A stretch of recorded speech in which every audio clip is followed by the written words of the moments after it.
आसिम मुनीर को free lunch दिया था डोनाल्ड ट्रंप ने। अब कहा है गाजा में फौज भेजने के लिए तैयार रहो। अब आसिम मुनीर साहब ऐसे फंस गए कि अगर गाजा में फौज भेजनी है तो घर में गए और नहीं भेजनी है तो वहां से गए। आजकल बहुत सारा जेनजी की बात होती है और यह माना जाता है कि जेनजी सोशल मीडिया से बहुत प्रभावित होती है। तो मैं उनको कहना चाहता हूं कि ये बताइए साहब, ये पानी की बोतल 10 रुपए की आती है, ठीक, पानी तो 10 रुपए का है, पर फेसबुक फ्री है, यूट्यूब फ्री है, ट्विटर फ्री है, इंस्टाग्राम फ्री है। क्यों भाई? सिर्फ इंटरनेट का पैसा देना है, क्यों फ्री दे रहे हैं? और वो भी एक ऐसी संस्कृति के द्वारा जो ये कहती है there can never be a free lunch, if there is a free lunch there has to be poison in it. वो आपको फ्री का लंच क्यों दे रहा है?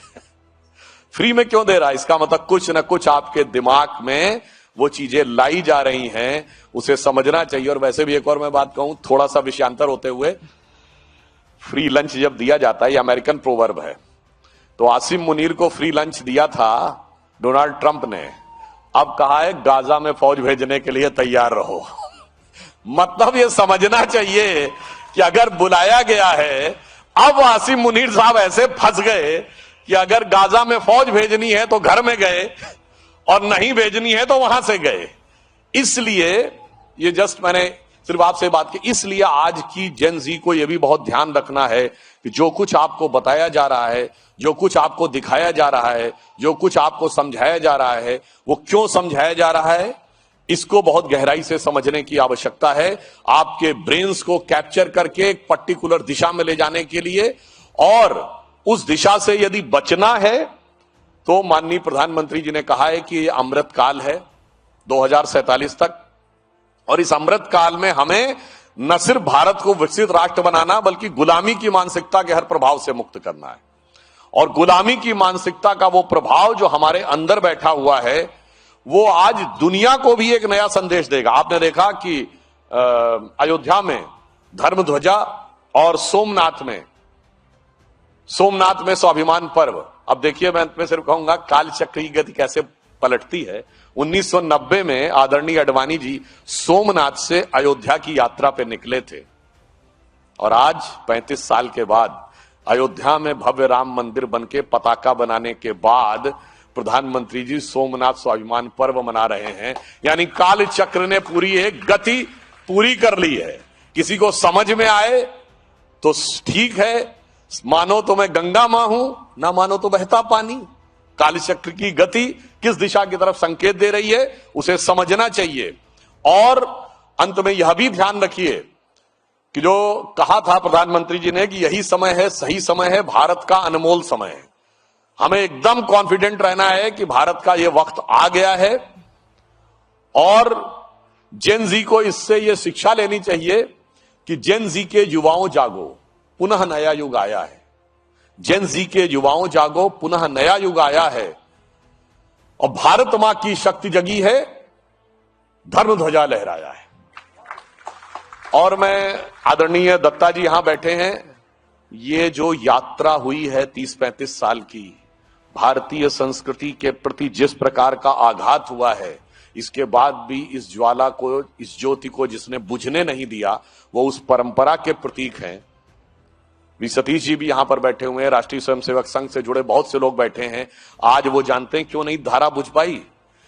जो बचपन में हम संघ का गीत सुनते थे, हम केशव के अनुयायी हैं, हमने तो बढ़ना सीखा है, अंधकार में बंधु भटकते, पंथ बिना व्याकुल दुख सहते, पथ दर्शक दीपक बन तिल तिल हमने तो जलना सीखा है। तो जिन लोगों ने अपने को पथ दर्शक दीपक की तरह जलाया, जिसमें वो कहा था कि तृषित जनों को जीवन देंगे, मां अब हम मधुरित लाएंगे, सुर सरी देने हिमगिर के सम, हमने तो गलना सीखा है। क्योंकि ऐसे लोगों ने अपनी एक उस परंपरा का निर्वाह किया, इसकी वजह से आज राष्ट्रवाद की वह ज्योति प्रखर ज्वाला बनकर हमारे सामने आकर खड़ी है। बस हमें क्या करना है? देखिए साहब, ज्ञान तो ऋषि मुनि दे गए, कर्म का कार्य डॉक्टर हेडगेवार गुरुजी से लेके आज तक संघ के प्रचारक कर रहे हैं। अब बस उस कार्य की उपासना हमें करनी है, तब ज्ञान कर्म और उपासना तीनों की त्रिवेणी से भारत मां की यह शक्ति पुनर्जागृत होगी। और आज एक और बिंदु कह देता हूं समाप्त करने से पहले, दुनिया में लड़ाई हो रही है, रशिया यूक्रेन की लड़ाई है, अमेरिका का वेनेजुएला के ऊपर, तो Iran, China Taiwan, America Iran, Cambodia Thailand सब लड़ रहे हैं। किस चीज के लिए? या तो कब्जा कर लो, एनेक्सेशन, या सब्जुगेशन, या डोमिनेशन। मगर भारत में भगवान राम ने जब लंका जीता तो एनेक्सेशन नहीं किया, अपने राज्य में नहीं मिलाया, ना अपना कोई डेप्यूटी बैठाला, ना सब्जुगेशन किया, ना डोमिनेशन किया। पीसफुल कोएग्जिस्टेंस कैसे हो सकता है वो हमने दिखाया।